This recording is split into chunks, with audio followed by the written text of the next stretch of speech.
اعوذ باللہ من الشیطان الرجیم بسم الله الرحمن الرحیم.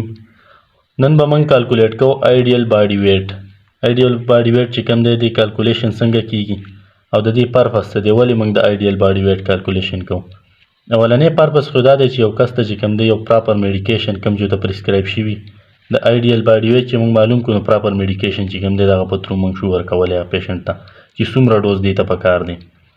بل دا چې د هیلث باره کې یو پیشنټ هیلث باره کې موږ ته بیس لاین ډیټا دا پرووایډ کوي او پرسنټیج چې کوم دی د باډي فیټ پرسنټیج موږ ته ښیي. نو دې کالکولیشن له راځو زموږ سره یو پیشنټ دی ساجد خان، ایم آر نمبر یې 3.05 دی، ایج یې 29 ایئر دی او ویټ چې کوم دی 60 کیلوګرام دی او هایټ یې 5.7 فیټ دی. نو دې دپاره فارموله ده آیډیل باډي ویټ دپاره دا فارموله ده.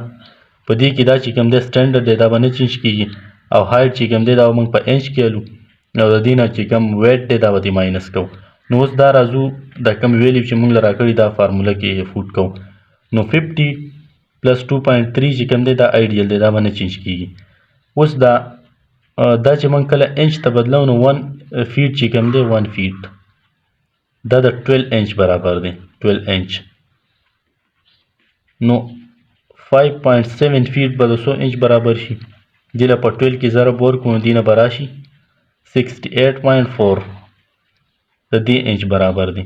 نو دې څه به اوس څه کوو 50 پلس 2.3 68.4 ماینس 60 د دې نه به چې کوم دی دا ماینس کړو دې نه به 84 راشي. 50 پلس 2.3 دا په خپل ځای راکوشي لاندې. نو بیا چې کله دا دواړه موږ پلس کړو دې له اوس ضرب ورکړو دې نه به آیډیل باډي ویټ څومره راشي 69.32 دا د دې پیشنټ چې کوم دی آیډیل باډي ویټ شو.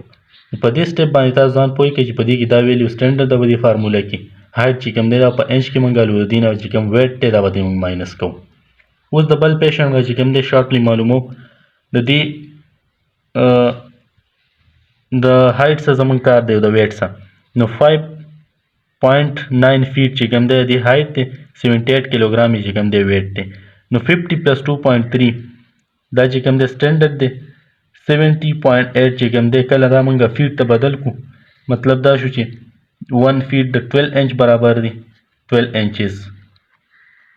نو 5.9 فیټ چې کوم دی دا به د 70.8 انچز برابر راشي. نو دا هایټ چې کوم دی موږ په انچز کې الو. نو د دې دا ویلی چې کوم دی دا په خپل ځای راکوشي 70.8 نه به موږ ماینس کړو 60 دې نه به 10.8 راشي او 10.8 دا دواړه چې کوم دی خپلو کې موږ جمع کړو دې له اوس ضرب ورکړو ملټیپلیکیشن یې وکړو دې نه به آیډیل باډي ویټ څومره راشي 74.84. نو دا آیډیل باډي ویټ کالکولیشن. امید ده چې تاسو پوه شوي. د لوی الله په امان. الله حافظ.